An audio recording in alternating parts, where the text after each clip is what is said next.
வணக்கம். தலைப்புச் செய்திகள். புதுச்சேரியில் நடிகர் ரஜினிகாந்த் நடித்து வரும் வேட்டையன் திரைப்படத்தின் இறுதிக்கட்ட சண்டை காட்சி படப்பிடிப்பு உப்பளம் துறைமுக வளாகத்தில் நடந்து வருகிறது. திரைப்பட இயக்குனர் ஞானவேல் இயக்கும் வேட்டையன் படத்தில் நடிகர் ரஜினிகாந்த் நடித்து வருகிறார். இதன் படப்பிடிப்பு தமிழகத்தின் பல இடங்களில் நடந்து வந்தது. அதன் தொடர்ச்சியாக ரஜினிகாந்த் பங்கேற்கும் சண்டை காட்சிகள் புதுச்சேரியில் படமாக்கப்பட்டு வருகிறது. கடந்த 2 நாட்களாக புதுச்சேரி உப்பளம் புதிய துறைமுக வளாகத்தில் நடைபெற்று வரும் படப்பிடிப்பு இன்றும் நாளையும் நடக்கிறது. நேற்றைய படப்பிடிப்பில் நடிகர் ரஜினிகாந்த் வெளிநாட்டு நடிகருடன் சண்டையிடும் காட்சிகள் படமாக்கப்பட்டது. படப்பிடிப்பிற்காக பயன்படுத்தும் ஹெலிகாப்டர் புதுச்சேரி நகர பகுதியில் வலம் வந்தது. படப்பிடிப்பு முடிந்து கேரவன் வேனில் இருந்து வேட்டி சட்டையுடன் ரஜினி இறங்கி செல்லும் படங்கள் சமூக வலைதளத்தில் வைரலாகி வருகிறது. மருத்துவ ஆராய்ச்சி படிப்புக்காக தனது உடலை தனியார் மருத்துவக் கல்லூரிக்கு தானம் செய்த நபரின் செயல் காரைக்காலில் நிகழ்ச்சியை ஏற்படுத்தியுள்ளது. காரைக்கால் மாவட்டம் நெடுங்காடு பகுதிக்குட்பட்ட குறும்பகரத்தில் வசித்து வந்தவர் குஞ்சிதபாதம். கடந்த 2015ஆம் ஆண்டு காரைக்காலில் உள்ள தனியார் மருத்துவக் கல்லூரி மருத்துவமனையில் ஒப்பந்தம் ஒன்றை செய்து கொண்டார். அதன்படி தான் இறந்துவிட்டால் தனது உடலை இங்கு மருத்துவம் பயிலும் மாணவர்களுக்கு பயன்பெறும் வகையில் மருத்துவ ஆய்வு படிப்பிற்காக ஒப்படைக்க விருப்பம் தெரிவிப்பதாகவும் அந்த ஒப்பந்தத்தில் தெரிவிக்கப்பட்டிருந்தது. இந்நிலையில் நேற்று குஞ்சிதபாதம் இறந்த நிலையில் இன்று மாலை அவரது உடலுக்கு குடும்ப வழக்கப்படி பல்வேறு சடங்குகள் செய்யப்பட்டதை தொடர்ந்து குஞ்சிதபாதத்தின் உடல் ஒப்பந்தத்தின்படி தனியார் மருத்துவக் கல்லூரி மருத்துவமனைக்கு தானமாக வழங்கப்பட்டது. குஞ்சிதபாதத்தின் செயல் அனைவரையும் ஆச்சரியத்தில் ஆழ்த்தியுள்ளதோடு விழிப்புணர்வையும் ஏற்படுத்தியுள்ளது. கூட்டுறவு வங்கி லாக்கரில் வைத்த சொத்து பத்திரத்தை கரையான் அரித்ததால் பாதிக்கப்பட்டவருக்கு ரூபாய் 1.6 லட்சம் நஷ்டஈடு தர நுகர்வோர் குறைதீர் ஆணையம் உத்தரவிட்டது. புதுவை அரியாங்குப்பத்தைச் சேர்ந்தவர் ஜனார்த்தனன் அதே பகுதியில் இயங்கி வரும் புதுவை மாநில கூட்டுறவு வங்கியில் சேமிப்பு கணக்கு வைத்திருந்தார்.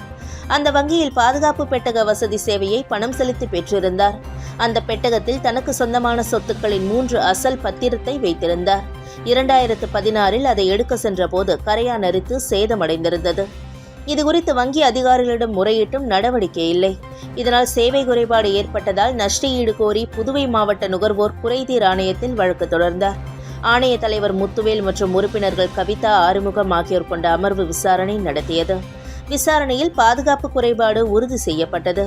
இதையடுத்து ஜனார்த்தனனுக்கு சேவை குறைபாடுக்கு ரூபாய் 1 லட்சம் நஷ்டஈடு, மன உளைச்சலுக்கு ரூபாய் 50,000, வழக்கு செலவுக்கு ரூபாய் 10,000 என 1,60,60,000 வங்கி வழங்க வேண்டும் என நுகர்வோர் குறைதீர்வு ஆணையம் தீர்ப்பளித்தது.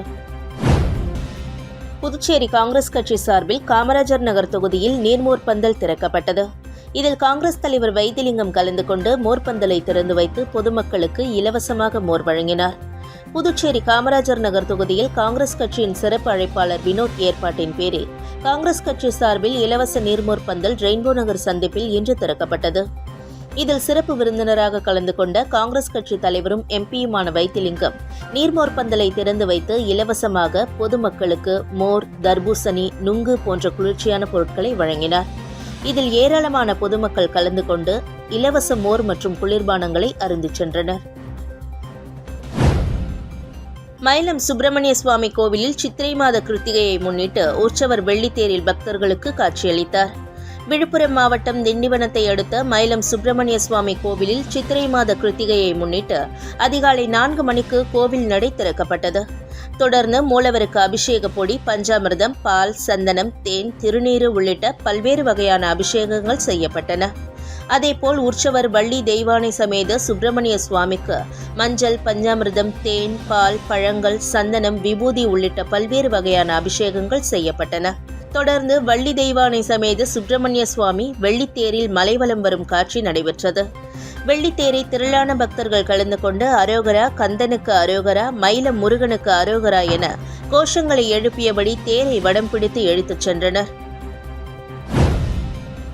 2ஆம் உலகப் போர் நினைவு நாளையொட்டி கடற்கரை சாலையில் உள்ள போர் வீரர் நினைவு தூணில் மாவட்ட ஆட்சியர் குலோத்துங்கன், பிரான்ஸ் நாட்டு துணை தூதர் ஆகியோர் மலர் வளையம் வைத்து அஞ்சலி செலுத்தினர். 2ஆம் உலகப் போர் நினைவு நாள் மே 8ஆம் தேதி கடைபிடிக்கப்பட்டு வருகிறது. அதன் அடிப்படையில் புதுச்சேரி கடற்கரை சாலையில் உள்ள போர் வீரர்கள் நினைவு தூணில் புதுவை அரசு சார்பில் ஆட்சியர் குலோத்துங்கன் தலைமையில் மலர் வளையம் வைத்து மரியாதை செலுத்தப்பட்டது. நிகழ்ச்சியில் பிரான்ஸ் அரசு சார்பில் புதுவைக்கான பிரான்ஸ் நாட்டு துணை தூதர் ரான் பிலிப் உத்தர் உள்ளிட்டோரும் மலர் வளையம் வைத்து மரியாதை செலுத்தினர். இரண்டாம் உலகப் போரின் போது உயிர் நீத்த வீரர்களுக்கு மரியாதை செலுத்தும் விதமாக இந்தியா பிரான்ஸ் நாட்டின் தேசிய கீதங்கள் இசைக்கப்பட்டு மௌன அஞ்சலி செலுத்தப்பட்டது. இதில் ஏராளமான பொதுமக்கள் பங்கேற்றனர். புதுச்சேரி அருகே பட்டாசு ஆலையில் ஏற்பட்ட திடீர் தீ விபத்தில் உரிமையாளர் உட்பட 3 பேர் படுகாயமடைந்த சம்பவம் தொடர்பாக போலீசார் விசாரணை மேற்கொண்டு வருகின்றனர். புதுச்சேரியை அடுத்த கீழ்புத்துப்பட்டு கிராமத்தில் மஞ்சனேஸ்வரர் கோவில் அருகே ராஜேந்திரன் என்பவருக்கு சொந்தமான பட்டாசு ஆலை செயல்பட்டு வருகிறது. வழக்கம் போல் இன்று உரிமையாளர் ராஜேந்திரன் மற்றும் 2 பெண் தொழிலாளர்கள் வெடிபொருட்களை உலர வைக்கும் போது கடும் வெப்பம் காரணமாக திடீரென தீ விபத்து ஏற்பட்டது.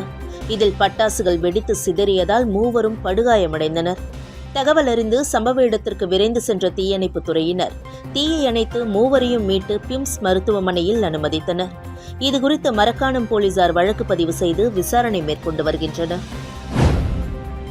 உருளையன்பேட்டை பகுதியில் நள்ளிரவில் சமூக விரோதிகளின் நடமாட்டம் அதிக அளவில் இருப்பதாக வந்த புகாரை தொடர்ந்து காவல்துறை அதிகாரிகளுடன் தொகுதி எம்எல்ஏ நேரு ஆய்வு செய்தார். புதுச்சேரி உருளையன்பேட்டை தொகுதிக்குட்பட்ட இளங்கோ நகர் வார்டு, ராஜீவ்காந்தி நகர், எல்லையம்மன் கோவில் வீதியில் சமூக விரோதிகள் இரவு நேரங்களில் சுற்றுவதாகவும் அங்குள்ள இருசக்கர வாகனங்களில் பெட்ரோல் திருடுவதாகவும் அப்பகுதி மக்கள் தொகுதி எம்எல்ஏ நேருவை சந்தித்து முறையிட்டனர். இதனைத் தொடர்ந்து காவல்துறை அதிகாரிகளுடன் எம்எல்ஏ நேரு அப்பகுதியில் ஆய்வு மேற்கொண்டார். அப்போது குற்ற சம்பவங்களில் ஈடுபட்ட சமூக விரோதிகளை உடனே கைது செய்யவும், இதுபோன்ற தவறுகள் மீண்டும் நடக்காமல் இருப்பதற்கு இரவு நேரங்களில் காவலர்கள் ரோந்து பணியில் ஈடுபடவும், இப்பிரச்சினைக்கு நிரந்தர தீர்வு கண்டு நடவடிக்கை எடுக்குமாறும் காவல்துறை அதிகாரிகளை கேட்டுக்கொண்டார்.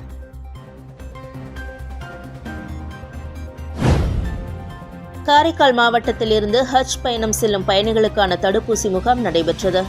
காரைக்கால் மாவட்டத்தில் புனித ஹஜ் பயணம் செல்லும் இஸ்லாமியர்களுக்கு நலவழித்துறையின் சார்பில் தடுப்பூசி மற்றும் சொட்டு மருந்து போடுவதற்கான முகாம் இன்று நடைபெற்றது. நோய் தடுப்பு திட்ட அதிகாரி டாக்டர் தேனாம்பிகை மேற்பார்வையில் இம்முகாம் நலவழித்துறை கூட்டரங்கத்தில் நடைபெற்றது. இதில் காரைக்கால் மாவட்டத்தைச் சேர்ந்த 28 ஹஜ் பயணிகளுக்கும் தடுப்பூசியும் சொட்டு மருந்தும் போடப்பட்டது. இம்முகாமில் புதுச்சேரி ஹஜ் கமிட்டி தலைவர் இஸ்மாயில், நலவழித்துறையின் நோய் தடுப்பு தொழில்நுட்ப உதவியாளர் சேகர், சுகாதார ஆய்வாளர் சிவவடிவேல், கிராமப்புற செவிலியர் மும்தாஜ் பேகம் மற்றும் ஹஜ் கமிட்டியின் அலுவலர்கள் கலந்து கொண்டனர்.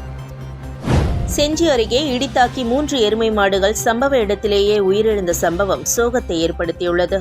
விழுப்புரம் மாவட்டம் செஞ்சி சுற்றுவட்டார பகுதிகளில் இன்று அதிகாலை முதல் தொடர்ந்து இடி மின்னலுடன் கனமழை பெய்தது. இந்நிலையில் செஞ்சியை அடுத்த அங்கரநாயநல்லூர் பகுதியைச் சேர்ந்த ஆறுமுகம் என்பவருக்கு சொந்தமான 3 எருமை மாடுகள் மீது இடித்தாக்கி சம்பவ இடத்திலேயே 3 மாடுகளும் உயிரிழந்தன. உயிரிழந்த 3 எருமை மாடுகளை ஜேசிபி வாகனம் மூலம் பள்ளம் எடுத்து கால்நடை மருத்துவர் விஜயன், கிராம நிர்வாக அலுவலர் ராஜாராம் முன்னிலையில் அடக்கம் செய்தனர்.